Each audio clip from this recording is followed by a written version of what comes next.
Mesdames, Messieurs, bonsoir, bienvenue à cette grande édition d'information sur la télévision Labari. Le quartier Wadata abrite des habitations d'infortune qui accueillent des ressortissants de la région de Maradi qui ont fui pour la famine.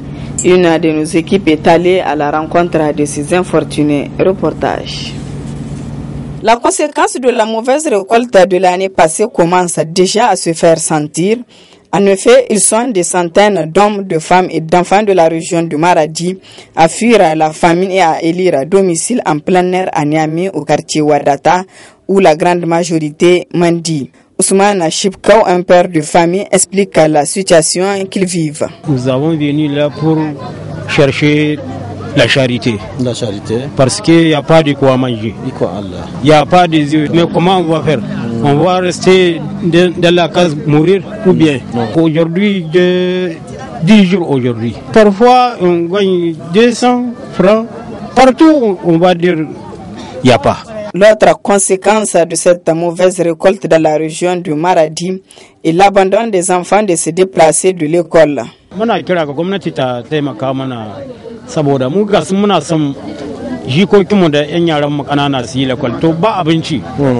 bien à ce que nos enfants aillent à l'école. Mais avec cette famine qui nous tenaille, comment nos enfants vont étudier? Nous sommes obligés de venir à Niamey pour chercher de quoi nourrir la famille. Je demande au gouvernement de nous aider. Comme cela, nos enfants auront l'occasion d'aller à l'école.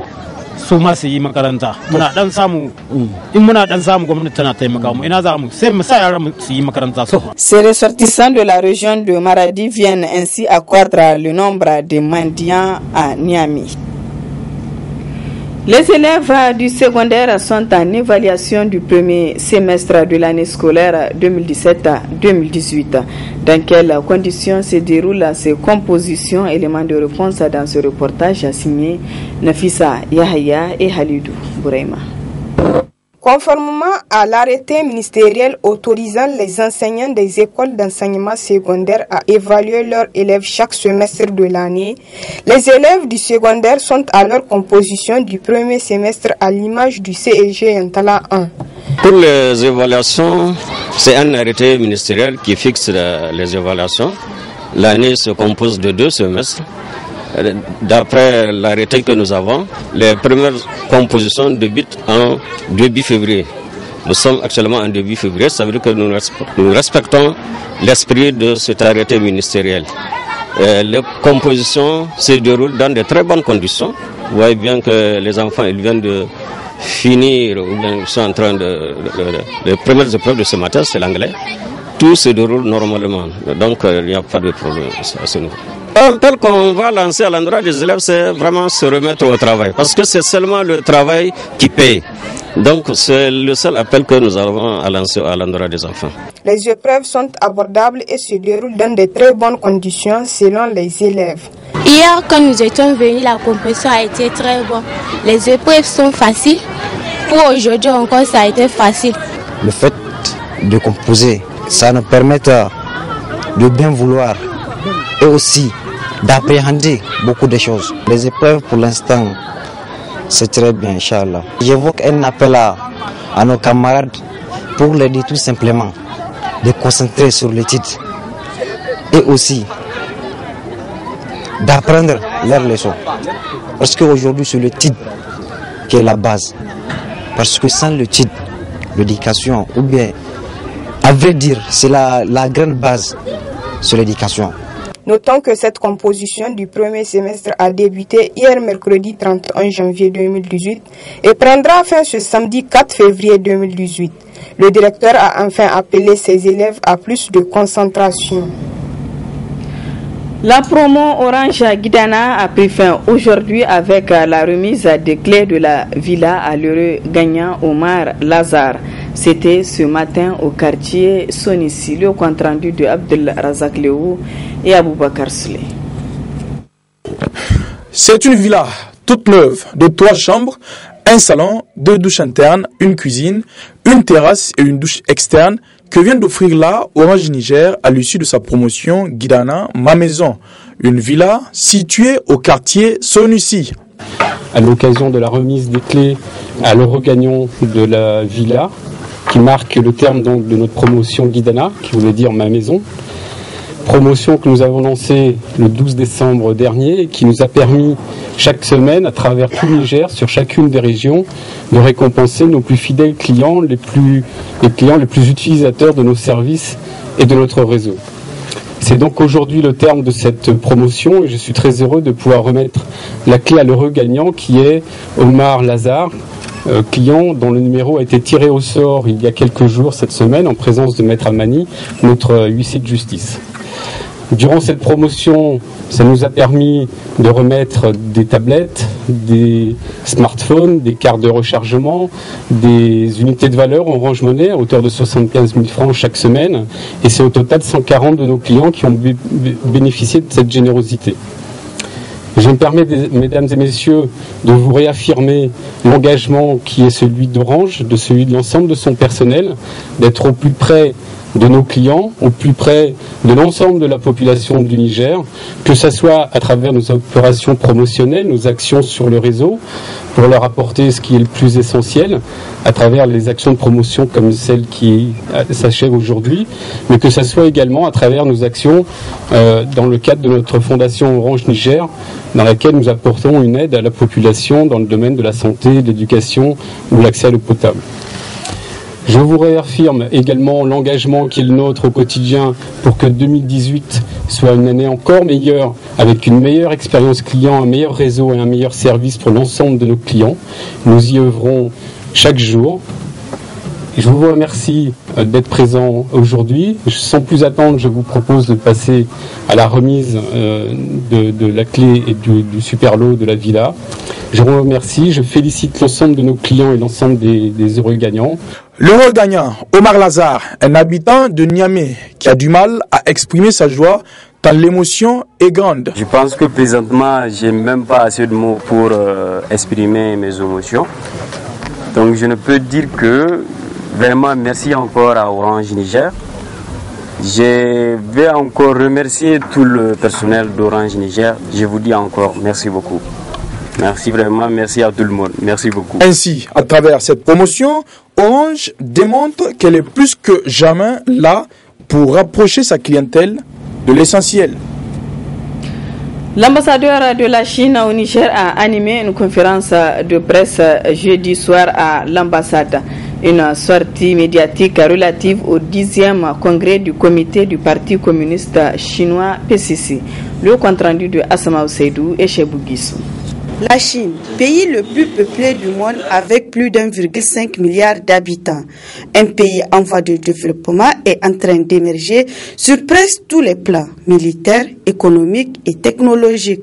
L'objet de ce face-à-face avec la presse du diplomate chinois à l'occasion du 10e congrès du PCC est de faire découvrir davantage la Chine.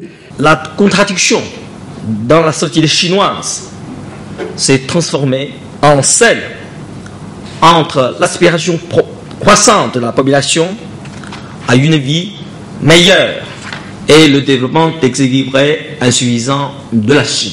Le Congrès a élaboré la feuille de route et le calendrier pour faire de la Chine en un grand pays socialiste, beau, moderne, prospère, puissant, démocratique, harmonieux et hautement civilisé vers le milieu du siècle, c'est-à-dire vers 2049, le centenaire de la fondation de la République populaire de Chine. Le congrès du Parti communiste chinois, l'instance suprême de la vie politique de la Chine, le diplomate explique. Autrement dit, le congrès a élaboré un nouveau plan de développement et les nouveaux objectifs à atteindre pour les 30 prochaines années à venir. Donc, il veut dire que le succès, c'est la signification, le succès de la Chine a ouvert aux pays en voie de développement du monde une nouvelle voie plus large pour leur modernisation et fournit une puissante force motrice pour le renouveau du socialisme scientifique du XXIe siècle.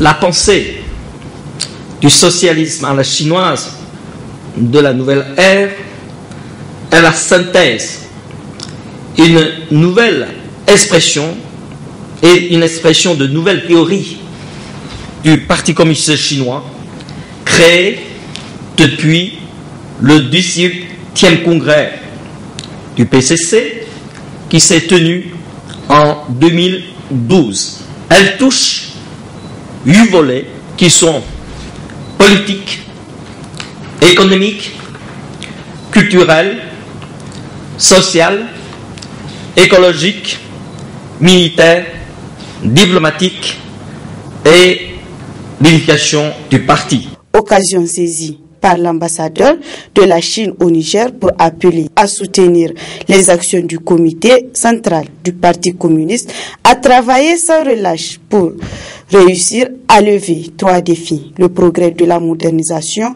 la réalisation de la réunification nationale, ainsi que la sauvegarde de la paix mondiale et la promotion du développement commun.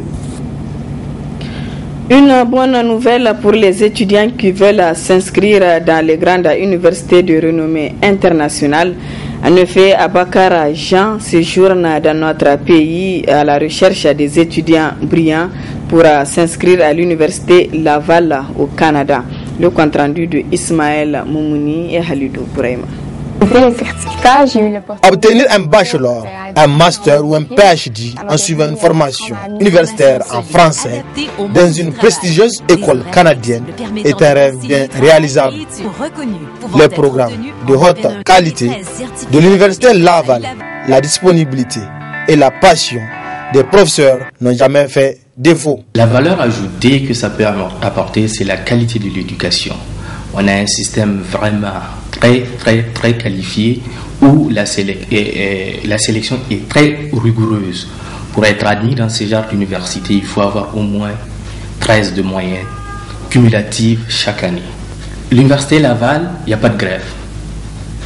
La qualité, le classement dans les universités mondiales, on est reconnu par EQUIS et HPS qui sont des classements mondiaux chaque année. L'université, et elle est la première université francophone en Amérique du Nord. Elle a été créée au XVIe siècle. On a plus de 50 000 étudiants. Des gens viennent de partout dans le monde pour étudier dans cette université. L'université canadienne Laval est l'une des plus grandes universités du monde. Pour s'inscrire dans cette prestigieuse école, il suffit de faire une application en ligne. Aller sur le site de www.ulaval.ca et choisir admission, choisir un programme. Tu as 2 choix à faire. On a plus de... Je ne peux même pas vous dire le nombre de programmes, au moins 500 programmes. Juste notre faculté d'administration. Donc on a beaucoup de programmes à vendre. Ça fait 10 ans que je suis dans cette université, je ne peux pas vous dire le nombre de programmes qu'il y a. Et aussi, on s'est développé dans l'éducation à distance, c'est-à-dire des cours en ligne et tout, où les gens peuvent être partout dans le monde et prendre des cours à distance. Quelqu'un a les moyens d'aller dans ces genres d'université, c'est un plus parce que tu vas apprendre des connaissances que tu vas pouvoir revenir, transmettre à des gens ici. Le système éducatif n'est pas pareil. Tout ce que je sais, tu ne peux pas réussir dans une université canadienne si tu n'es pas bon. Cette université a vu le jour en 1856 et compte actuellement plus de 50 000 étudiants au Canada. Le point focal de l'université Laval au Niger demeure Hussein Magaji, directeur des études et de la programmation à l'IAT. Voilà, mesdames, messieurs, ici prend fin ce journal. Merci à vous de l'avoir suivi et excellente soirée en compagnie du programme de la télévision Labari.